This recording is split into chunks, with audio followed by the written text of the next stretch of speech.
محمد شہریار خان صاحب قبلہ، جن کو ہمارے پیر سرکار تاج الشریعہ نے الحمدللہ خلافت سے بھی نوازا ہے، اب یہ مائک میں حضرت کے حوالے کرنے کے لیے جا رہا ہوں۔ آگے سے لے کر پیچھے تک، بائیں سے لے کر بائیں تک پورا مجمع حضرت کی محبت میں، رسول اللہ کی محبت میں اپنے دونوں ہاتھوں کو اٹھا کے نعرے لگائے، نعرہ تکبیر! ماشاءاللہ آگے والوں نے پورا ساتھ دیا، پیچھے والوں نے تھوڑا کم دیا۔ پورا نعرہ لگائیے، چھوٹا نہیں مکمل نعرہ لگانا ہے۔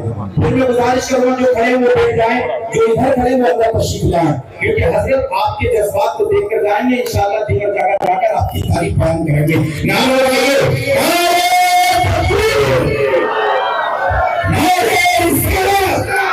سرکار کی آمد، دلدار کی آمد، بھکتی کی آمد، جھوڑی کی آمد، رحمت کی آمد، دیکھو ہمارے نبی کی شان اور بزرگان نے قیام نگر حرمی نے کمیٹی حضرت اللہ مفتی شہریار خان صاحب قبلہ نعرہ تکبیر نعرہ رسالت رسول اللہ تاج الشریعہ تاج الشریعہ تاج الشریعہ تاج الشریعہ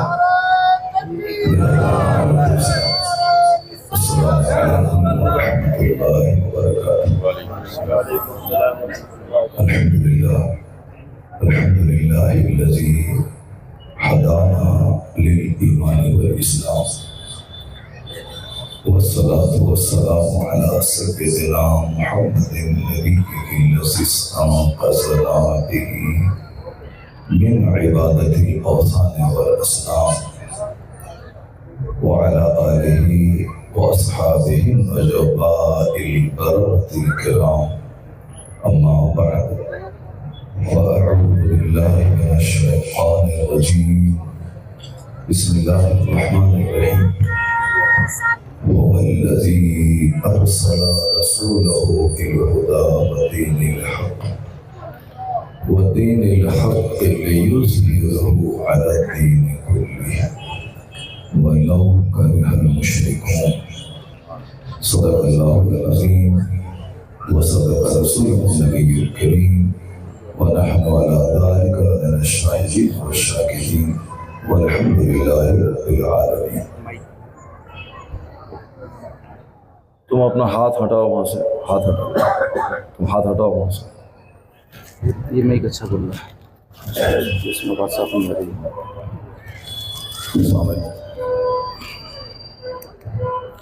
سامعین حاضرین، ایک بار ادب اور احترام کے ساتھ دونوں عالم کے مالک و مختار عرب و عجم کے تاجدار سید آدم و اولاد آدم نور مجسم رحمت دو عالم شفیع امام ہادی اعظم جناب محمد رسول اللہ صلی اللہ علیہ وسلم کی بارگاہ میں نام میں نظرانِ درود پیش کرنے کی سعادت حاصل کریں۔ پڑھیں اللہم صلی علی سیدنا و مولانا محمد معدن الجود والکرم وآلہ وبارک وسلم صلاة و سلام علیکہ یا رسول اللہ۔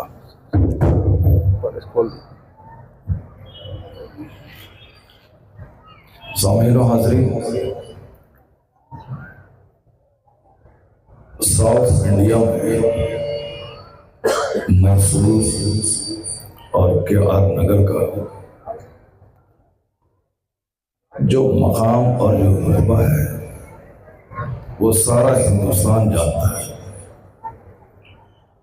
یہاں کے زمینداروں اور یہاں کے نوابوں کی وجہ سے یہ ساؤتھ کا خطہ مشہور نہیں ہے، بلکہ ساؤتھ کا پورا علاقہ پوری دنیا میں عموماً اور ہندوستان کے ہر خطوں میں خصوصاً اگر مشہور ہے تو عاشق رسول شیر محسود سرکار ٹیپو سلطان کی وجہ سے۔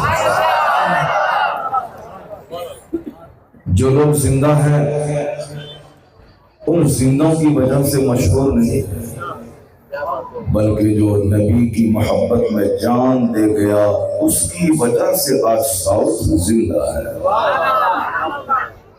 اللہ تبارک و تعالی اس شیر میسور کو کروٹ کروٹ قبر میں راحت نصیب فرمائے۔ انہوں نے جو پورے کرناٹکا کو عزت بخشی ہے، آج یہاں کا بچہ بچہ شیر کہلاتا ہے،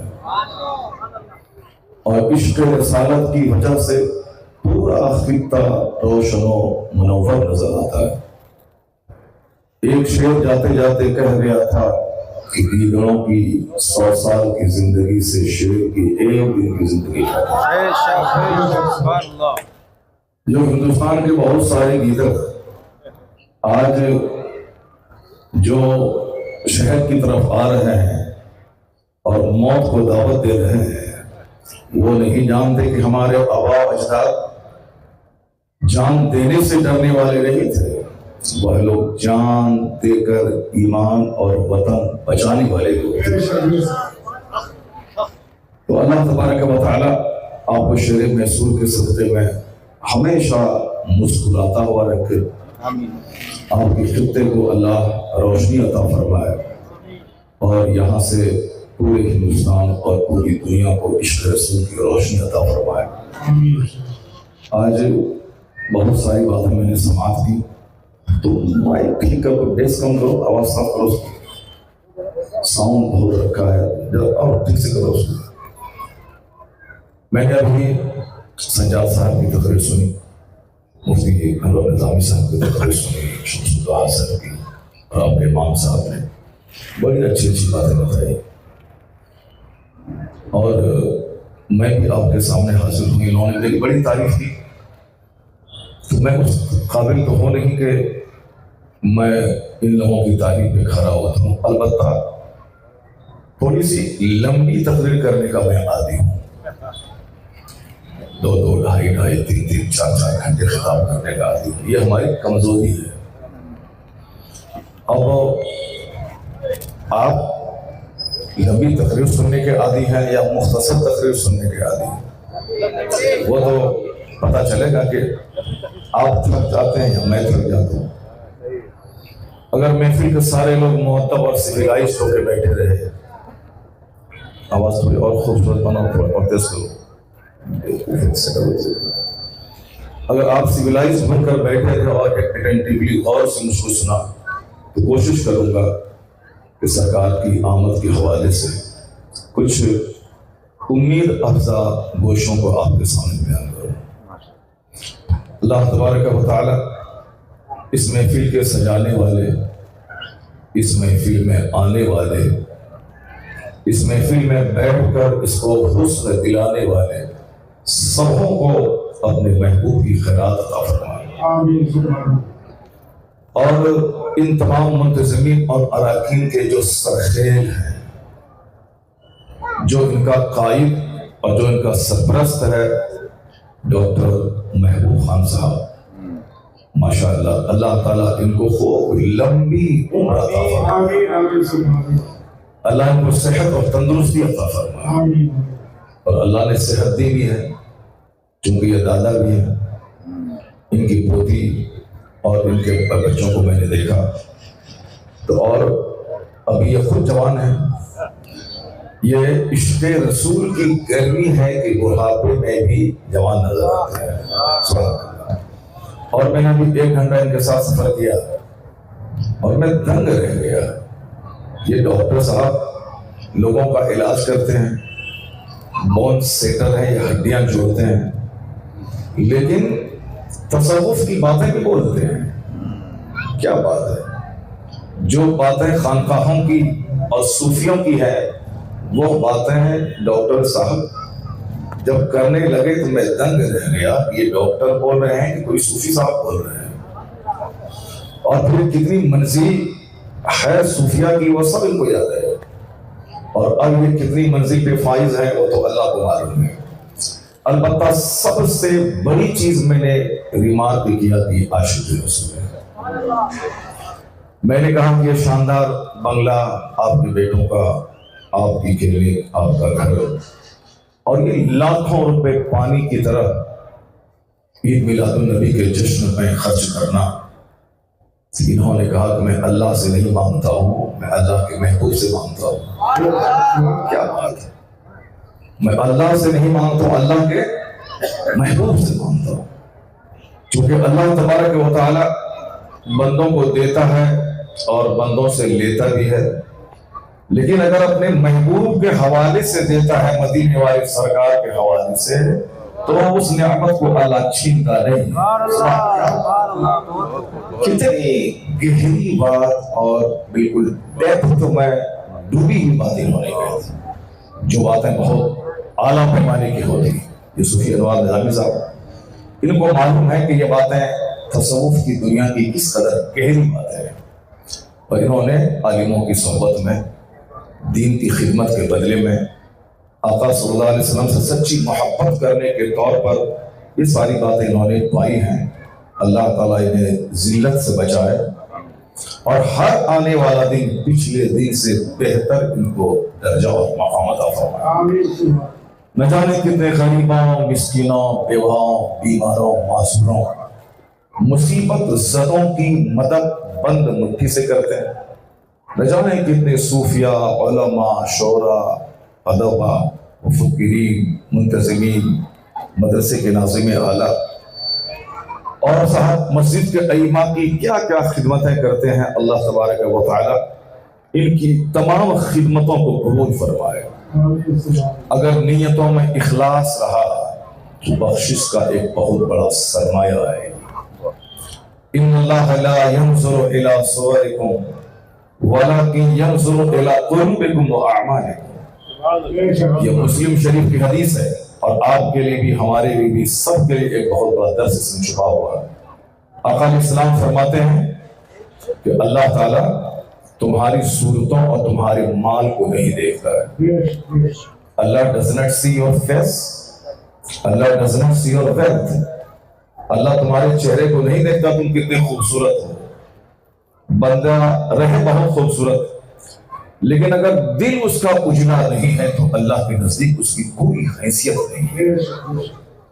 اور آج کل لوگ صرف چہروں کو سجانے کے پیچھے لگے ہوئے ہیں۔ دل میں رہے حسد، دل میں رہے کینہ، دل میں رہے غرورت کی غلاظت، اس کی کوئی فکر نہیں۔ جبکہ سچی بات یہ ہے کہ چہرہ بھلے ہی کالا رہے مگر دل اجلا رہنا چاہیے۔ دل وہی اجلا ہے جس میں گھمنڈ نہ ہو، دل وہی اجلا ہے جس میں دوسروں کے تئیں بدخواہی نہ ہو، دل وہی اجلا ہے جس میں نرمی، عاجزی، تقویٰ، پرہیزگاری کا نور ہو۔ تو حضور فرماتے ہیں کہ اللہ تیری صورتوں کو نہیں دیکھتا ہے تم کتنے خوبصورت ہو، تیرے مال کو نہیں دیکھتا ہے کہ تم کتنے مالدار ہو۔ بڑے بڑے ارب پتی بخیل ہیں، ان کے مال سے دوسروں کو فائدہ نہیں پہنچتا۔ تو مالداری سے آدمی غنی نہیں ہوتا ہے۔ آقا فرماتے ہیں لیس الغنى عن کثرت العرض ولکن الغنى غنى النفس، کہ حقیقت میں مالداری ظاہری مال کی مالداری نہیں ہے، حقیقت میں مالداری دل کی بے نیازی اور مالداری ہے۔ تو حضور فرماتے ہیں کہ اللہ تمہارے مال اور تیری صورتوں کو نہیں دیکھتا، وَلَكِنْ يَنْظُرُ إِلَىٰ قُلُوبِكُمْ وَأَعْمَالِكُمْ، اللہ تمہارے دلوں کو، تمہارے اعمال کو دیکھتا ہے۔ تمہارا دل کتنا اجلا ہے، دل میں سنسیریٹی کتنی ہے، دل میں اخلاص کتنا ہے، دل میں اللہ کی خوشنودی حاصل کرنے کا جذبہ کتنا ہے۔ تو دل کو اللہ دیکھتا ہے اور اعمال کو دیکھتا ہے کہ تمہارے اعمال کتنے اچھے ہیں، تمہارا اخلاق کتنا اچھا ہے۔ تو بھلے ہی کپڑے پھٹے ہوئے رہیں لیکن اخلاق بندے کا عمدہ ہوتا ہے تو اس کا درجہ زمین پہ کم آسمان پہ زیادہ ہوتا ہے، فرشتوں کی محفل میں اس کا چرچا ہوتا ہے۔ اور اگر نیت خراب رہی، لوگوں کی خوشنودی تلاش کرنے کی اگر نیت رہی، تو مسلم شریف کی ایک زبردست حدیث ہے، حضرت امیر معاویہ رضی اللہ تعالی عنہ جب اس کو دہراتے تھے اور کہتے تھے تو اتنا روتے تھے کہ آپ کی آنکھیں بھیگ جاتی تھی۔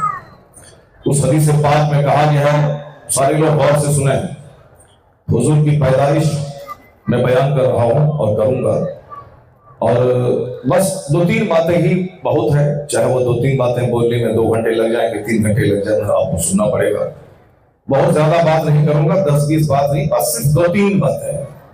آقا نے دنیا کو کیا دیا ہے، حضور کی پیدائش سے دنیا کو کیا ملا ہے، اور دنیا کس قدر سرکار کی آمد کے بعد نورانی ہوئی ہے، بس اسی کے 2-3 چیپٹر کو میں کھولنا چاہوں گا۔ اور چونکہ ابھی 2-4 شہید مسلمانوں کو مینٹلی ٹارچر کر رہا ہے، دماغی طور پر اذیت پہنچا رہا ہے، تو ہمیں سوائے صبر کے اور کوئی راستہ نظر نہیں آتا ہے، اور انتظار کر رہے ہیں کہ شاید اللہ تبارک و تعالیٰ کوئی عمر کا غلام دنیا میں بھیج دے، تاکہ وہ غلام عمر ان گستاخان رسول کو کیفر کردار تک پہنچا دے۔ اور ابھی ہمارے حصے میں سوائے صبر اور دعا کے اور کچھ نہیں ہے۔ اور پھر دلائل کی زبان میں ان شریروں کو میں بتا دوں کہ تم جیسے کم پڑھے لکھے لوگ، تم جیسے گھنٹی بجا کر 2 روپے کمانے والے لوگ کیا جانو مصطفیٰ کون ہے، تمہیں کیا خبر کہ پیغمبر اعظم کی ذات کتنی عظیم ہے۔ وہ تو میرے قرآن کا ایک چیپٹر بتا رہا ہے اعلیٰ حضرت کی زبان میں کہ اے رضا خود صاحب قرآن ہے مداح حضور، پھر تجھ سے کم ممکن ہے مدحت رسول اللہ۔ سارا قرآن پیغمبر اعظم کی تعریف کر رہا ہے، اور یہ خبیث اگر قرآن نہیں جانتا تو پوری دنیا کا سب سے بڑا پڑھا لکھا آدمی، جس نے دنیا کے سارے علوم کو اپنی آنکھوں میں سمیٹ لیا، جنہوں نے دنیا کے سارے ایمیننٹ پرسنالٹیز کی لائف اسٹوری کو اپنی آنکھ کی پتلیوں میں سمیٹ کر انہوں نے اس روئے زمین کے سب سے کامیاب ترین لوگوں کی سوچی میں سب سے پہلا نام امریکہ کا سب سے بڑا پڑھا لکھا ڈاکٹر، بڑا پڑھا لکھا ویگیانک اپنا دل نکال کے رکھ دیا۔ یہ 2-4 غلیظ قسم کے لوگ کیا جانیں نبی کو گالی دے کر 2 روٹی کھانے والوں کی حیثیت کیا ہے۔ 7 سمندر پار کا وہ سب سے بڑا پڑھا لکھا آدمی، اس نے اپنا دل نکال کے رکھ دیا اور کہا کہ he is the only man in history who was supremely successful on both levels, religious and secular۔ دنیا کا سب سے بڑا پڑھا لکھا آدمی ڈاکٹر مائیکل ہارٹ امریکہ کا، اس نے کہا کہ اس روئے زمین کا سب سے کامیاب ترین اکلوتا انسان اگر کوئی ہے تو محمد عربی کی ذات ہے۔ اور انہوں نے کہا کہ دونوں سطح پہ، مذہبی سطح پر اور پولیٹیکل لیول پر، سیاسی سطح پر جو سب سے زیادہ کامیابیاں حاصل کی ہیں، اس ذات گرامی کا نام محمد عربی علیہ السلام ہے۔ وہ کتاب آج بھی پریس سے چھپ کے باہر نکل رہی ہے، اس کتاب کا نام The 100 ہے، اور دنیا کا بہت بڑا پڑھا لکھا آدمی، جس ملک سے دنیا کو ساری چیزیں ملتی ہیں۔ مائکروفون جس سے میں بات کر رہا ہوں، میرے ہندوستان کا کوئی سائنٹسٹ نے نہیں بنایا، بلکہ دماغ جلا کر ڈیوڈ ہچ اسی 7 سمندر پار کا ایک دانشور ہے، جنہوں نے مائکروفون دیا، مگر ہم آج کروڑوں مسلمان اس سے فائدہ اٹھاتے ہیں، اذان دیتے ہیں، بات سنتے ہیں۔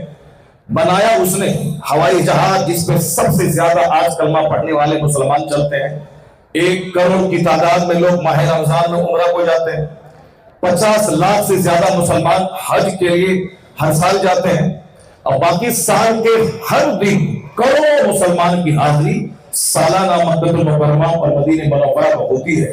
وہ اسی ہوائی جہاز کے ذریعے 90% لوگ حرمین طیبین جاتے ہیں۔ بنانے والا کون ہے؟ امریکہ کا 2 بھائی رائٹ برادرز، جنہوں نے 1903 میں دماغ جلا کر، محنتیں کر کے، ڈسکور کر کے، انویسٹیگیٹ کر کے، انہوں نے ہائی تھنکنگ کے بعد ہوائی جہاز جیسا زبردست سواری کا انتظام ہمارے لیے کیا، اور آج اس سے ہم فائدہ اٹھاتے ہیں۔